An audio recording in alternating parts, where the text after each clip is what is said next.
It has been one calendar year since Tony Khan feared for his life and fired the man known as CM Punk. 1 year to almost the day that we are making this video. And instead of our traditional weekly review of the world of wrestling, we will be previewing the All Out Supercard that's coming up later on this week. And we will be talking about what happened in WWE. But myself and Mr. Robert Lentini wanted to focus on the year that was and go through the timeline of CM Punk leaving AEW, landing in WWE, and where both of these promotions are since that date. Mr. Robert Lentini, before we get into it, because me and you come from very different sides of the street on this. I am very much the AEW fan. You are the wrestling fan, but you're in bed with the WWE. Let's be honest. You are also a diehard, probably your favorite wrestler of all time, Mr. CM Punk. Myself, I miss the glory days of CM Punk. So all I've really gotten is the Colt Cometa podcast and on of this man. So I have my own inkling and perception of what CM Punk is. So I'm interested to go through this timeline. But you, myself, sir, it's been a year. Have you recovered yet? No, I have not recovered. I'll never recover from it. Every time they won't let me recover. As we'll go through this timeline, they won't let me recover, as evident by the main event of the All Out. We'll go through it all, but they won't let fans recover who are CM Punk fans that are scarred from it, and just want to move on and still watch AEW, WWE. They just won't let us do it. I don't know why. I don't know why Tony Khan won't give us that luxury of moving on, like we all so desperately need to. I don't want to get too dark 2 minutes into this podcast, but when it comes to abusive relationships, it usually is the abusers that are like, oh, let's just forget about it and move on. Starting off September 2nd, 2023.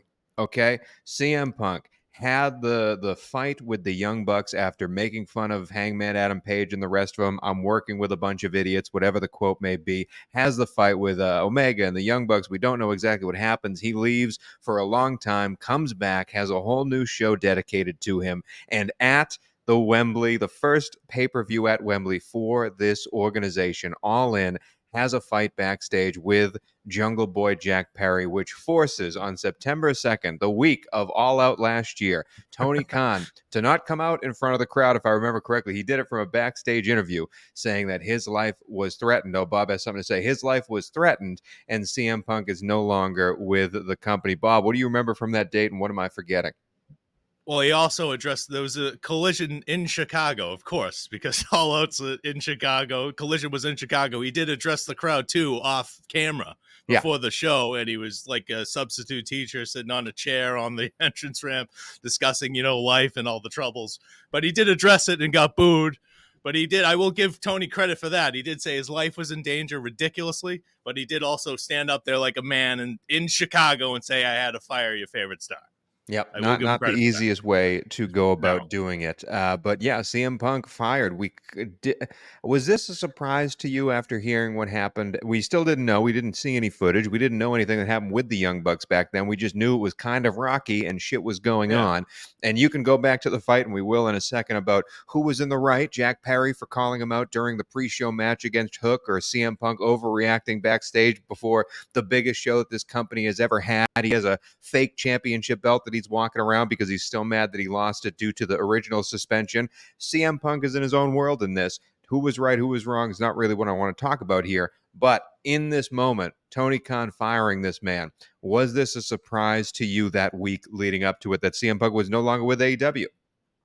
No, just because of the backstage stuff. There was so much shit during that week. Christopher Daniels was banned from backstage. Now it's all coming back to me. CM Punk was throwing his weight around like a maniac. He wanted to get out of there. It was pretty obvious. You look back on it, he wanted to get the fuck out of there, and he eventually got out of there. But the whole situation was a disaster. After 2 years ago now, Brawl Out, which you referenced earlier, with the brawl backstage with the Elite. Ever since then, I felt like it was kind of dead. And then Tony Khan was just desperately hanging on. I was not surprised he got fired. They made steps to try and keep CM Punk and AEW. Each made steps to try and keep this thing working, whether they wanted to or not. They did try to keep the money flowing in. They did ban certain people from Collision, did not allow certain people to show up on Collision, whether CM Punk wanted that or whether other people wanted that or whether Tony Khan wanted that. Either way, you had your corner. I have mine. We'll keep moving forward and keep making the company both successful. Again, not trying to throw blame on anyone for that, but there definitely was different sides of the sandpit, so to speak. And yet it still didn't work out when we were all into the same building. for the biggest show. Again, I have to keep referencing that. This was by far the biggest show in AEW's history, the most important night in AEW's history, probably since the original pay-per-view that they had. And this is what happened to kick off the entire evening. This didn't happen on the fourth match in the show. This happened to open the frigging show. We're going live right now to pay-per-view viewers, and we have an altercation going on right outside of the curtain with this man who's about to open up the show with the first match in the show. Thank God Samoa Joe was there to calm everyone down and give everyone back to professionalism. But again, he's gone. CM Punk has been fired, and Jungle Boy Jack Perry suspended, although we don't know the exact news of that at this point, but he's not going to be around for a while. The Young Bucks are kind of there. Kenny Omega's kind of there. They had just come back to play this sort of heel role themselves in this world. Bob, what do you have to say about that? Well, just the couple key things we're glossing over. The CM Punk, these are key things to the CM Punk fans' perspective. Sure, this is why I want to go through this. What is it? That I think ultimately changed the perception of how people view the Elite. The video of the Young Bucks doing a victory lap in the ring, in a half, like at the night CM Punk gets fired, is just, look, you might not have liked the guy. There was backstage issues, but he was a huge draw for the company. And as we've seen, it's been a huge negative, his loss to me, in terms of like the crowd, we'll get there. The energy. We'll get there. But that moment, there was also September 2nd, the Young Bucks victory lap in the ring. That moment will live in infamy in my mind. I'll never forget it. Whenever they lose, whenever they come up short, I'll be posting that victory lap. So, yeah. Now, do you think that victory lap, because at the time, if I remember, didn't they come back as heels, or at least in Chicago, they knew they were going to be heels? It was after the show. It wasn't on the show. They were just doing it for fun, and then they left the ring. They were like, wow, we're allowed on Collision. Because they wouldn't let him on Dynamite. The only way Punk went on Dynamite after the fight was when the Young Bucks were at home. That's one episode he showed up, and the Young Bucks weren't there. It was so stupid. And if you look back at it, it's so ridiculous, the situation that it was. But now you're right. We're going to be talking about this way longer than I anticipated.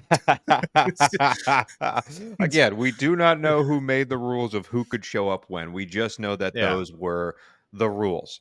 And the Young Bucks decided as EVPs to take that victory lap because Punk was not there. I understand how Punk fans would get mad at that, but we are now fast forwarding a few months here because we have, again, a lot of silence here, a lot of NDAs, a lot of lawyers speak, not a lot of people talking about things, the wrestling world hearing from the dirt sheets, what is going on, what is happening, the rumblings, what happened, how could this, is he coming back to AEW, is this real, is this a shoot, is this a work? Yeah.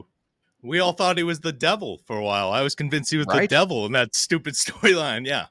Right. Crazy. We have the devil, the MJF mask or the Adam Cole mask that still hasn't paid off in AEW television thanks to untimely injuries. But we fast forward now to Survivor Series in the other promotion, in the WWE. This was in Chicago as well. Am I right? Yeah, it's always in Chicago. It's always in Chicago because God forbid CM Punk gets on a plane. In Chicago, Survivor Series, November 25th, 2023. At this point, the cat is kind of out of the bag here. Just like AEW hinted at CM Punk returning on television with Darby Allin saying he was the best in the world weeks before CM Punk appeared in their big Chicago show. Randy Orton is the big return at Survivor Series until he isn't. CM Punk's music hits to end the show. Didn't have any factor in the match whatsoever. It's just a send-off. The man in the tight white T-shirt has returned. And Bob, your feelings as a WWE fan and a CM Punk fan on this evening. A, how elated were you? How surprised were you that this actually happened? He's actually on WWE TV. And then B, how big of a blow was this to AEW as a brand? Well, just on my personal opinion, I was excited to see CM Punk back in WWE, obviously, but I started out like hating WWE like 5 years ago because it was Vince McMahon's product and I wanted AEW to be this alternative. In my head, a CM Punk and Bryan Danielson led AEW against WWE would have been the kick-ass thing. I was like a dream. Like that night, it was like I wanted that, but like as it terms like him firing him from the brand, its impact, I think it is a huge impact because people are still talking about it. We're still talking about it. Other people have done podcasts like this, remembering CM Punk's time in AEW, these retrospectives. It's like a myth. It just, I don't know how it turned into this ridiculous thing, but it hugely impacted the brand, in my opinion. Almost more so than the Cody Rhodes leaving.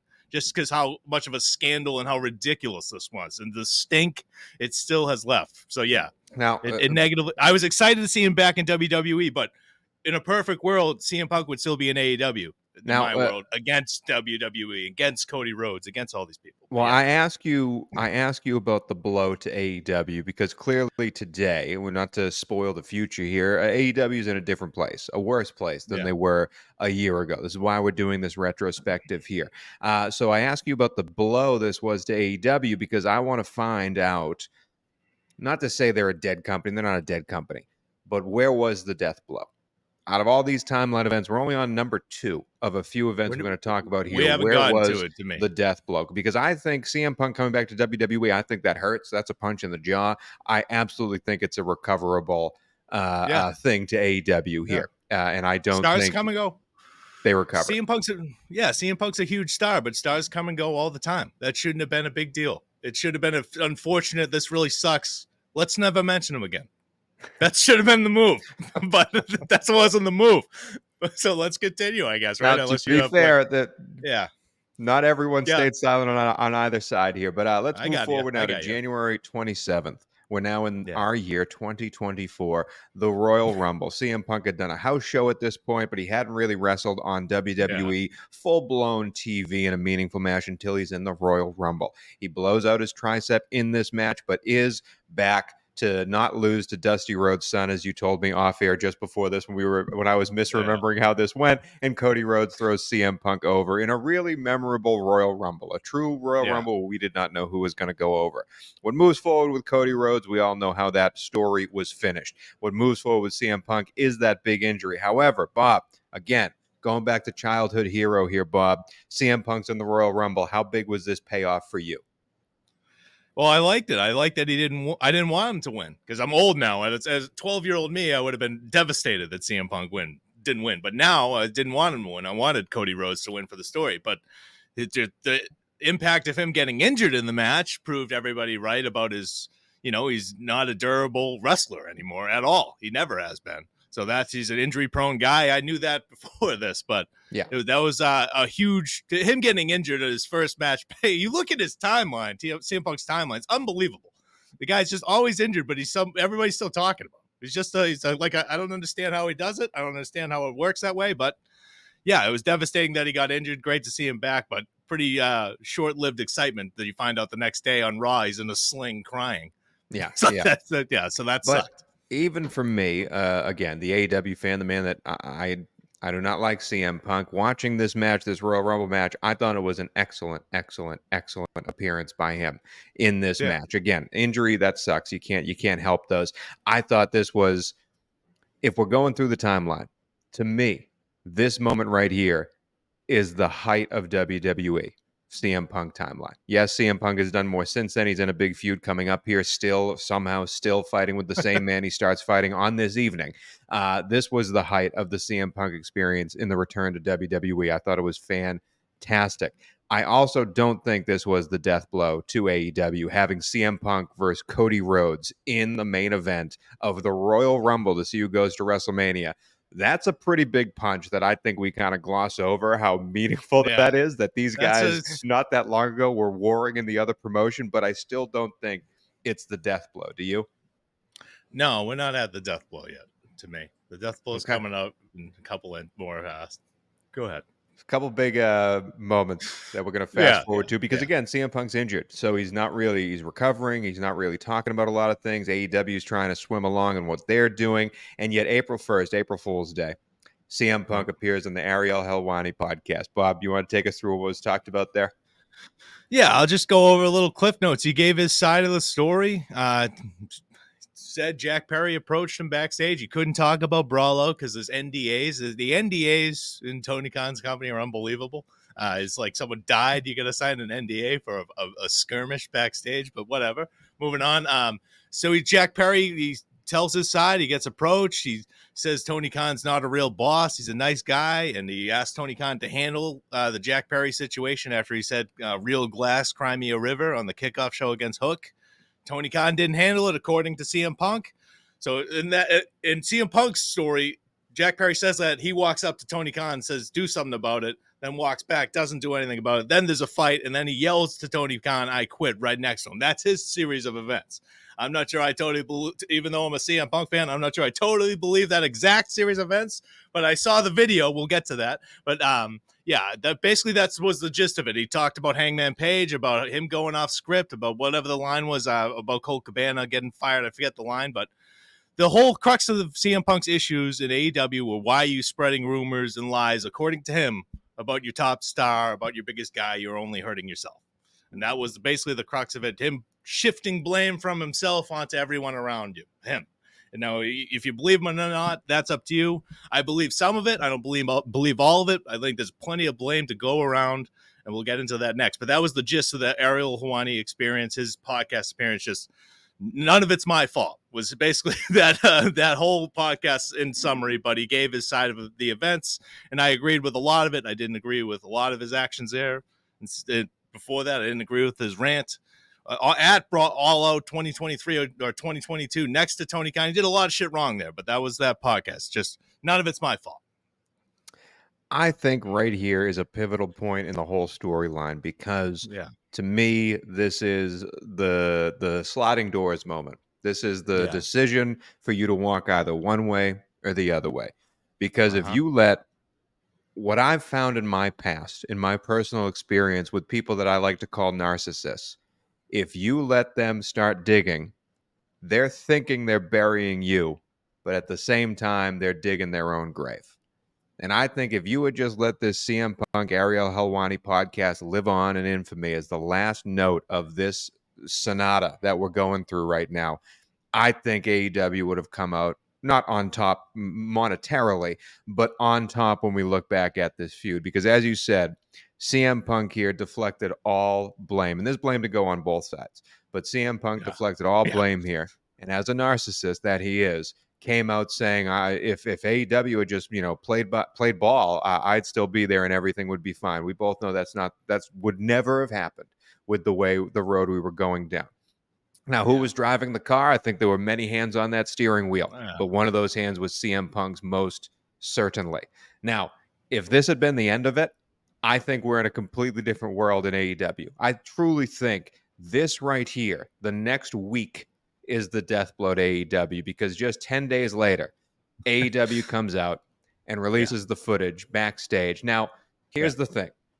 If after this Ariel Helwani podcast, they just published the footage to the YouTube page, I think it would have been a billion times more effective than them saying, next week on Dynamite, we are going to release the footage live and in color, never before seen. And we're not going to tell you what it is. We're going to have the Young Bucks come out and kind of play like a heel and make this kind of sort of about FTR, their battle with FTR, even though it doesn't work in storyline. And we're just going to throw this footage. Like, if they didn't premiere this like it was Godzilla appearing on destroying Tokyo, then I think it would have been a lot more effective. But the footage we see does definitely dispute at least old Phil's story of how it went down.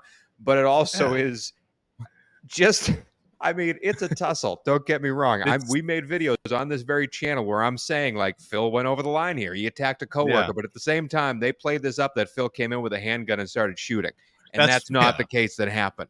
And I believe right here, the decision to play up this footage to get that big rating pop. Again, CM Punk's not in the company anymore. And I know that's your biggest fault in all this. But to play this up like it was drama, daytime, soap opera TV, can't miss cliffhanger, that was the biggest mistake that AEW made, because it showed that the jilted lover was still not over the heartbreak.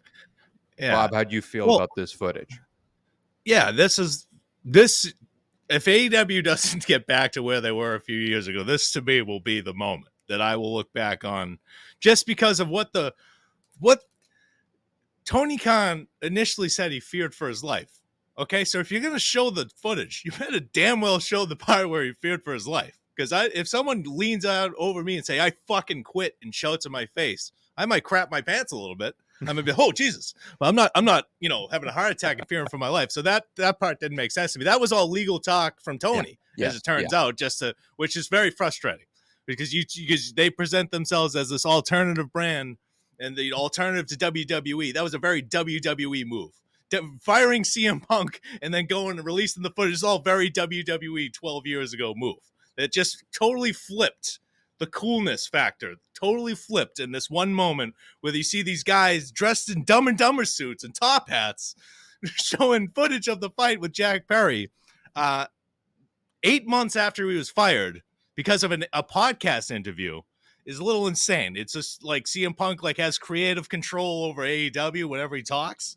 It's a little scary. That's a ridiculous place to put yourself in. What I would have done, I would have never mentioned CM Punk again. I would have said CM Punk did a lot of great things for us. He was a great champion. We loved his time here. It didn't work out. We wish him the best. Even behind closed doors, I fucking hate that guy. That's fine. But in front of the camera, wish him the best. There's way too many people. I've said this before, like I think on the show.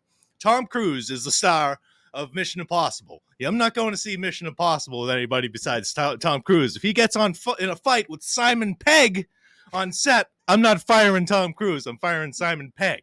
So that's my whole point of this fight with Jack Perry. Tom Cruise is an asshole Scientologist weirdo behind the scenes, but he's a great actor. Everybody's going to see it. That's an unfair description.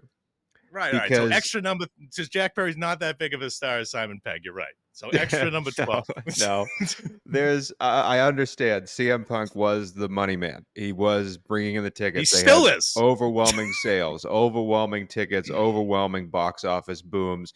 There's more than one Tom Cruise out there in AEW.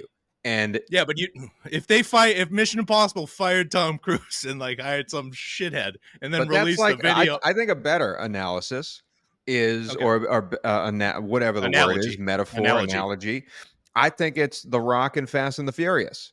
The Rock is clearly one of the biggest stars in Fast and the Furious. If The Rock got in a fight with one of the lower level like Tyrese or Ludacris, I do think they fire The Rock because they still got Vin Diesel. They still got the rest of the crew. They still have the franchise Fast and the Furious. That's what my saying is. So yeah, you're losing The Rock, and The Rock's a big box office draw. But he wasn't there for the first few Fast and the Furious. Okay, but this AEW is only a few years in. How many Fast and the Furious are there? 12 now? 38? Yeah, I think Rock came in at 4 or 5 with Hobbs and Shaw. So this would be firing him after his first appearance. I'm just saying, I think Tom Cruise is different. CM Punk was not Tom Cruise because he did not originate the brand. If anything, Cody Rhodes was friggin' Tom Cruise. I see what you're saying. Yeah, CM Punk it's not a perfect analogy. If you take The Rock out of Fast and the Furious because The Rock starts big time and the littler stars, it's going to be a story and it's going to hurt the franchise. But I still think Fast and the Furious lives on just smaller and smaller windows. We got far off topic on this one. I think AEW's Need for Speed, not Fast and the Furious. The Need for Speed starring Aaron Paul that everybody forgot about. That's but go ahead. No, I think this was the death knell of what happened to AEW, the way they reacted here and the way this footage landed. However, your big takeaway from this footage before we move on was that Tony Khan did not fear for his life, and that's what made you that's what got you the most out of this footage. For me, what got me the most out of this footage was Phil lied and was the clear aggressor in this situation and deserved to be fired for this. Yes, he was a cunt. There is no other way to describe it. He was a cunt in this situation. That's what that footage showed to me. He was the aggressor. Right. He wanted this fight to happen. He got this fight to happen, and he ruined the night for absolutely everyone involved. Well, he didn't take over Jack Perry's body and go on camera and bring backstage issues on air. That was Jack Perry, and he can live with that forever. It's not a backstage issue. We're going to disagree on that. Yes, it was. Where was the real glass displayed on screen prior to that week? If it's in the dirt sheets in the internet wrestling community, it's not a backstage issue. Well, it's part of wrestling. No, it isn't. Yes, it is. It's part of wrestling. No, it isn't. Okay, so the dirt sheets reported that Bronson Reed. Jesus Christ, my apologies. Odyssey Jones was arrested for domestic violence. That was on the dirt sheet. So we're going to hear about that on Raw? No. That's if Odyssey Jones, listen, if you are the heel, you're allowed to play into the heel stuff. And Jack Perry was we're always going to. Okay, well, Hangman Page wasn't the heel when he went off script and brought up, "I'm trying to save you from, firing Colt Cabana, who hasn't been on screen." We're not talking about that moment. I'm talking about specifically this event. Well, I disagree. We're never going to agree on that. That's why I didn't want to bring it up. No. Here's my main takeaway. Honestly, my main takeaway from this was I don't like the nucleus of AEW. Okay. When the Young Bucks did that, the EVPs and Tony Khan. How do you change that? To me, I don't like the nucleus and how they handle this situation. I thought it was pretty immature. It was very immature by CM Punk, how he handled it too. Fighting and the press conference, all of it was immature by CM Punk. But that's him.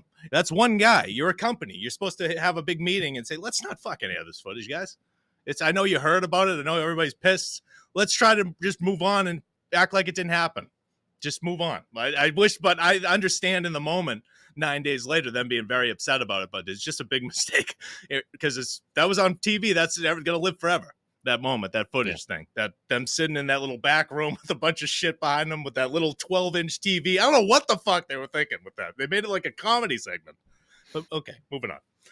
April 21st is the last moment on the timeline until we get to present day. April 21st. I think it's important because we are at AEW Dynasty. That's what they were building to. This Young Bucks airing the footage, and their match with FTR was at AEW Dynasty. And in that match, who comes back to save them? Was it that match? I forget. That whole build and that whole pay-per-view messes me up here. But either way, Jungle Boy Jack Perry returned. The scapegoat, Jack Perry. He had been missing for that long of a time. The man had been in New Japan, ripping up his AEW contract in front of the world, gets suspended at the same time that CM Punk gets fired, September 2nd, 2023, all the way to April 21st, 2024.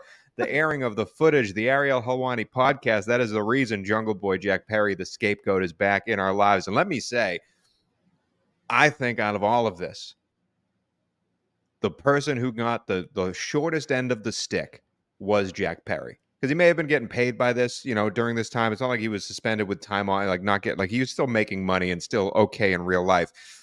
For him to miss 9 months of his wrestling career because that happened is flat out ridiculous to me. And I don't know what happened backstage with him arguing with Tony Khan in real life. I don't know. But I do think it made him a bigger star coming into AEW at this point. There's a reason why he's headlining the pay-per-view we're going to talk about in a few seconds here. But for him to miss that many months of his career, I think was a clear mistake by AEW, but this is the night he returns, Bob. Yeah, I mean, the whole thing was a mistake. Them not capitalizing on Brawl Out, them not capitalizing on this. Like, if I know you had to be fired at this point because it's the second altercation, but I'm talking about Punk. But Jungle Boy, you look at the video, he went off script. He said some bullshit into the camera, pissed some guy off. They got into a skirmish. The way I thought it was going to be shown in the footage, I thought, like we said, CM Punk was going to have a gun or a knife, how it was betrayed.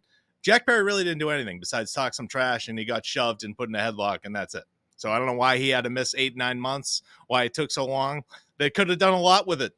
They could have benefited from this, turned this into a storyline. Wrestling is Jerry Springer in tights to me. They could have done a lot with it, and they didn't. So they just wasted Jack Perry's time. He finally came back at Dynasty, got a big pop. He was in the hoodie, unveiled him, smiled to the camera. It was a great moment. And yeah, he's a bigger star for it, but he's still living off of CM Punk and keeping that alive a little bit. To wrap all this up before we get into the pay-per-view, I loved when Connor and Bruce Pritchard did this when they were talking about the Montreal Screwjob.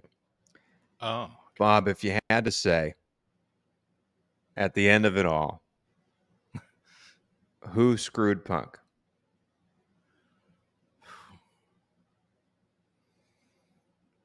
Jesus Christ. Oh, this is so much. How do I parse the blame here?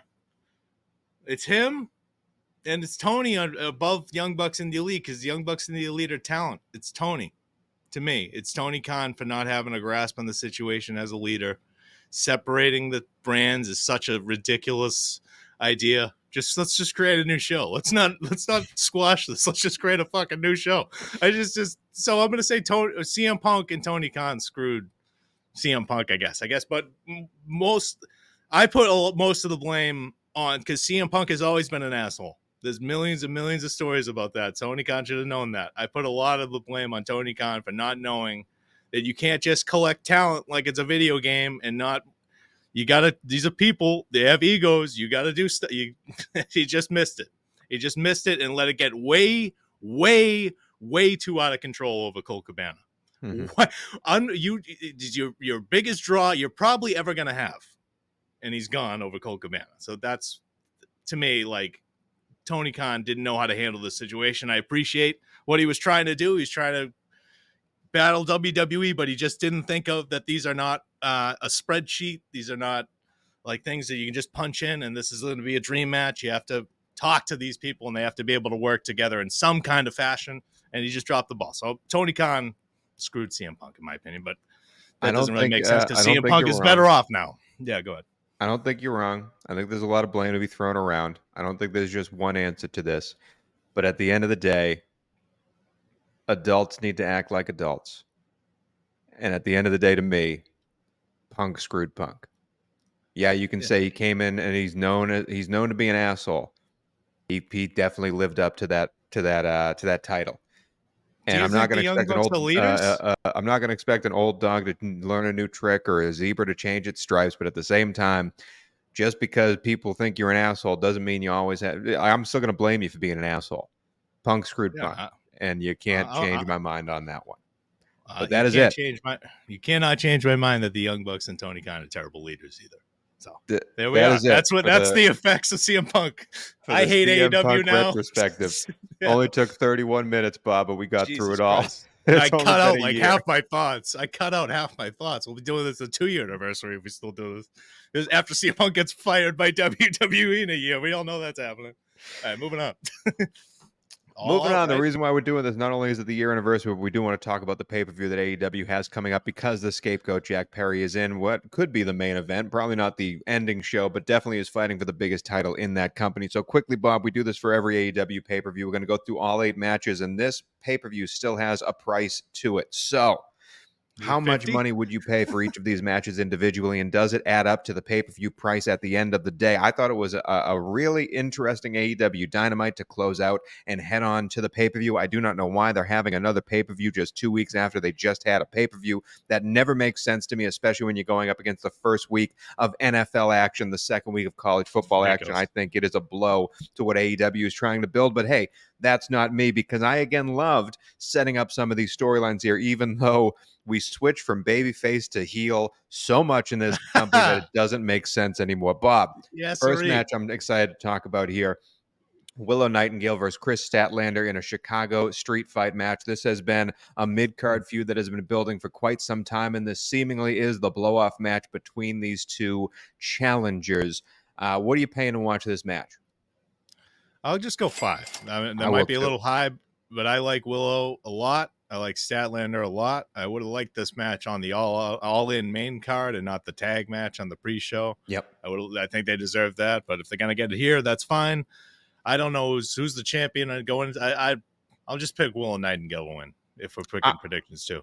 I would like to see Statlander win because I think Willow Okay. has it can afford a loss here. I think Willow's Yeah. been with the conglomeration. We'll talk about them in a second, but she can afford a loss here. I think I've always enjoyed Chris Statlander, even when she was doing the stupid alien Yeah, stuff. I think she should be a star, a bigger yeah, star. I think by she's now. an excellent wrestler. I like Stokely with her too to give her someone on the microphone. I think Statlander should be a big heel in this company, and I would give Statlander the win.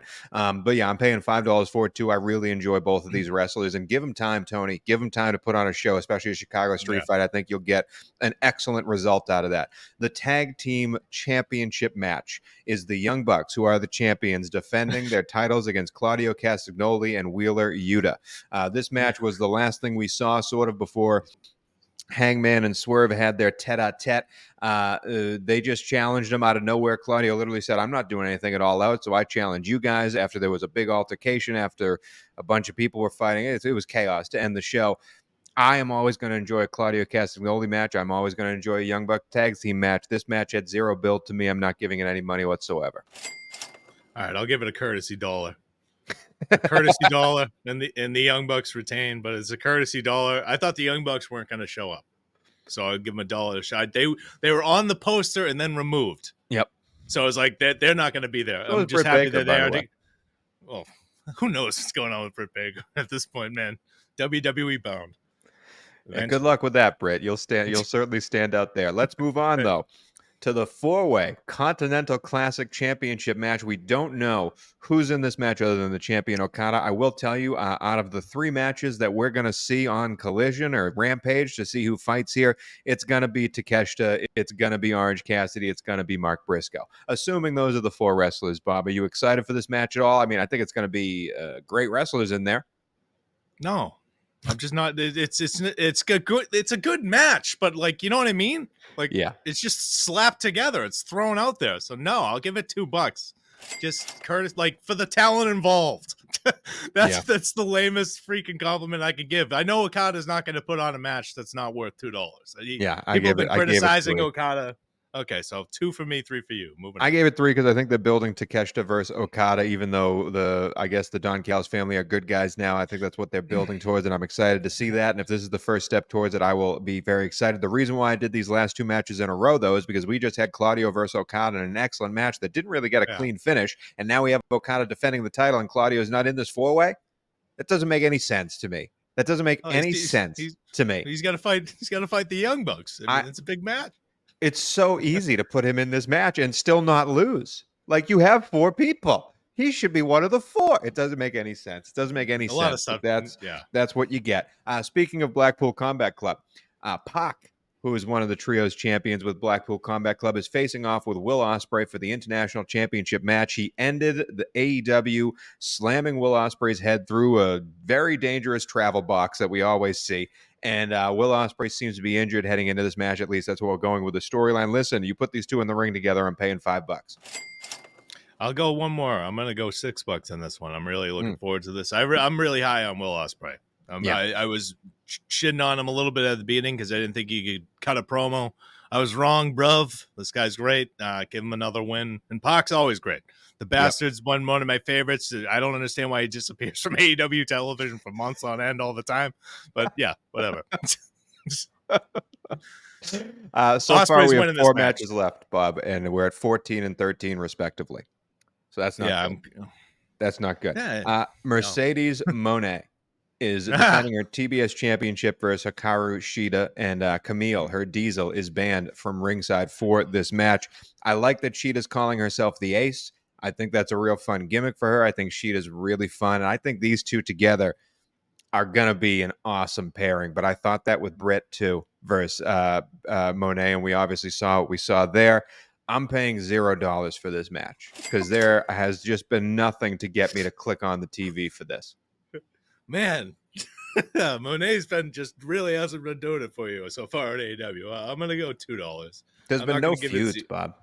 There's been, like, Britt Baker and her had the beginnings of one, but then there was the suspension, and that just sort of got thrown, and the match itself was just a dud. Like, Mercedes Moné, we saw Sasha Banks versus Bayley, and it turned into something that we'll remember for the rest of our lives because of the story that they can tell and Moné can carry.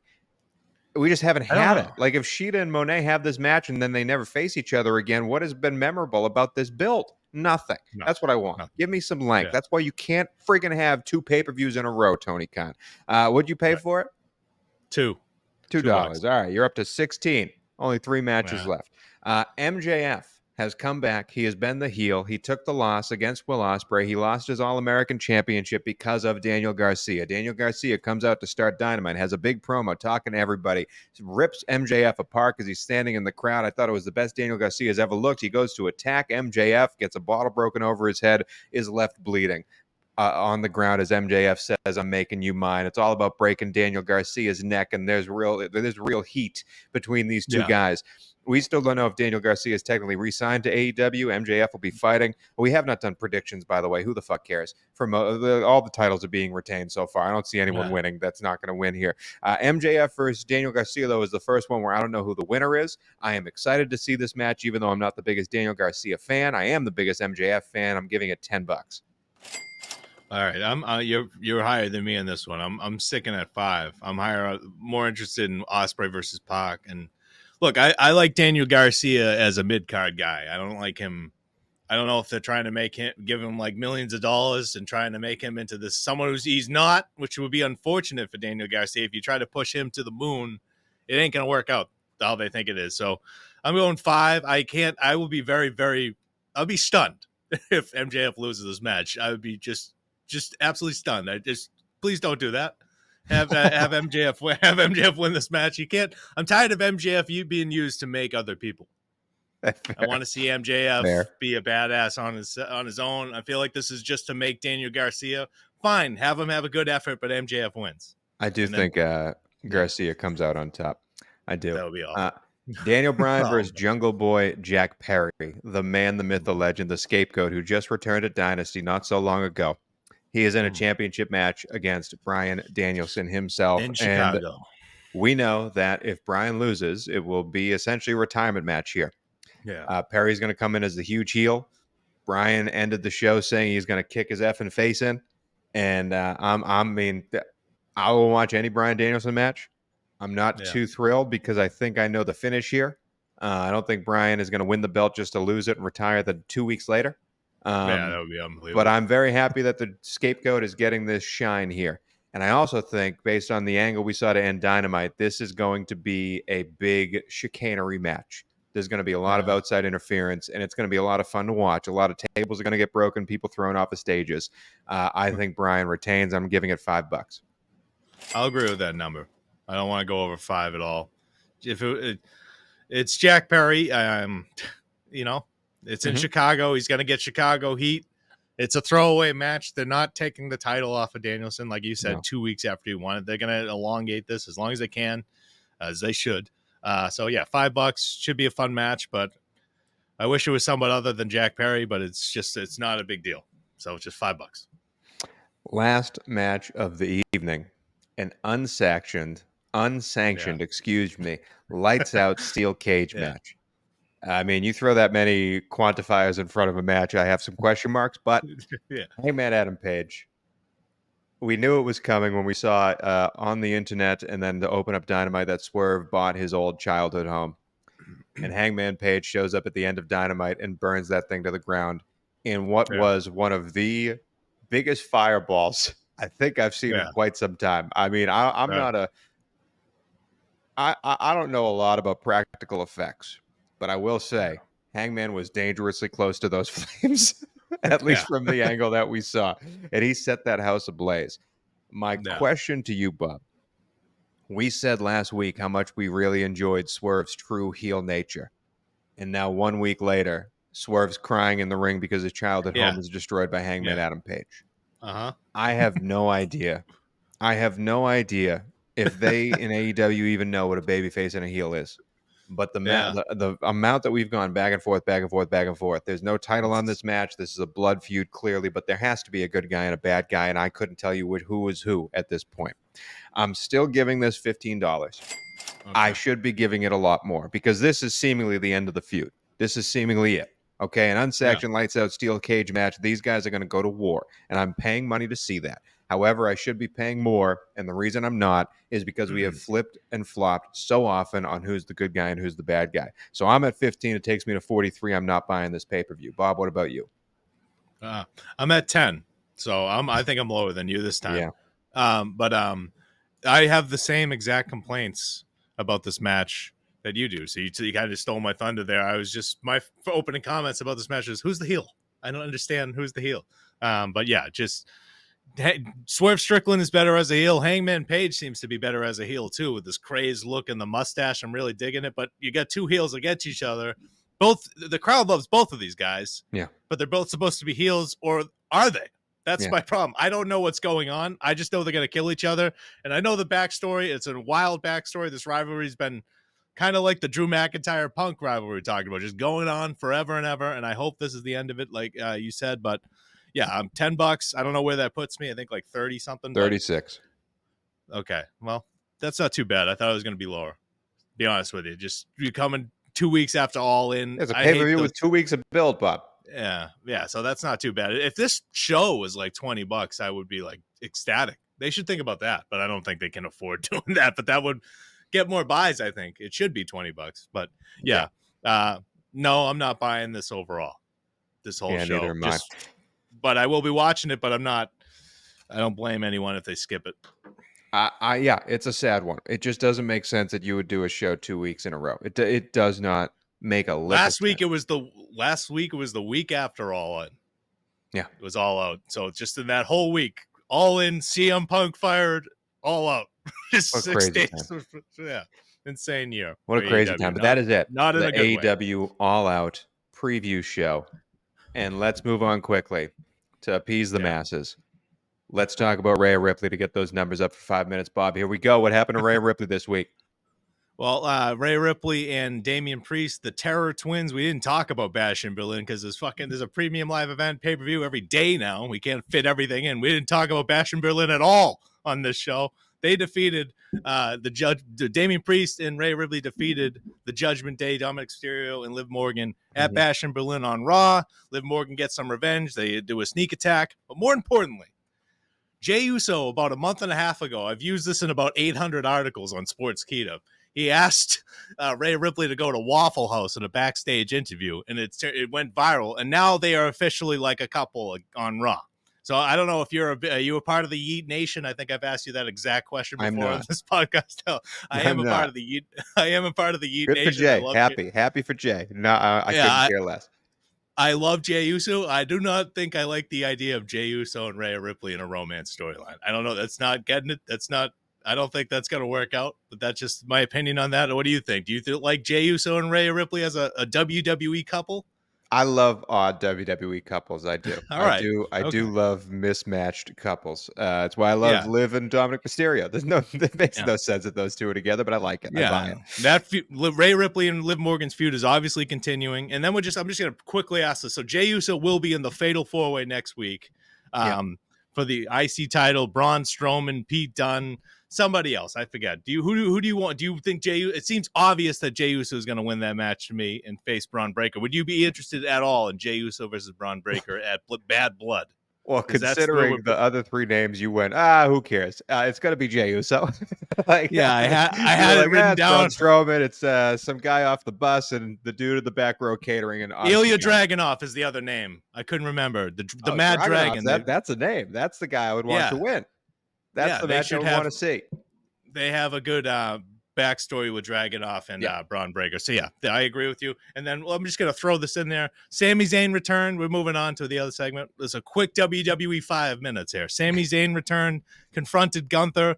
It's looking like Sami Zayn versus Gunther for the World Heavyweight Championship at Bad Blood. I'm excited about that. And that's it. That's the whole. Yes, I am, because I saw the match kicked ass at WrestleMania, and I love Sami Zayn. Yeah, and I think he's going to do what? No, it did. What? It absolutely kicked ass at WrestleMania. It also happened at WrestleMania. But WrestleMania used to mean something, Bob. Yeah, WrestleMania used to end feuds and give us time in between feuds. Okay, I don't need to see the same two guys fight again. How many times in WWE have you gone through the match card and it's like, it's that guy versus that guy again? It's that guy versus that guy. It's over and over again. Switch it out. Sold out? Is it always sold out? So no. I'm not talking about sales. That's called rivalry. How many wrestlers do you have? How many guys do you have in the back? I love Sami Zayn. Have Sami Zayn fight anybody else. Gunther and Sami Zayn is an awesome feud. Sure. Give it some space to breathe. If this happened at this time next year, I'd be like, remember that WrestleMania moment from a year and a half ago? That was awesome. They get to do it again. No, we just saw it. We just saw it this calendar year. Not months ago we saw this. So, I was pissed Sami Zayn was answering the bell here. And I like Sami Zayn. I like Gunther. I like two of them together. There's a million fucking wrestlers on the punch clock that you have in the company. Have one of them come out and fight Gunther. So I was very disappointed, Bob.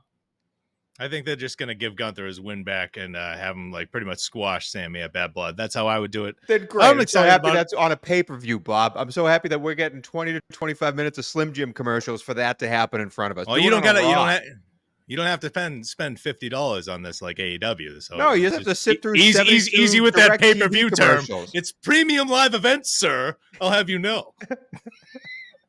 But anyways. Oh, man. This has been an eventful podcast. But that's it for the WWE Roundup. RIP to the bracelet. Let's move on to the gimmicks of the week. And we're starting with the social superstar of the week, Bob. The social superstar of the week. Yes, it was the girl who made the bracelet. She successfully trolled Drew McIntyre.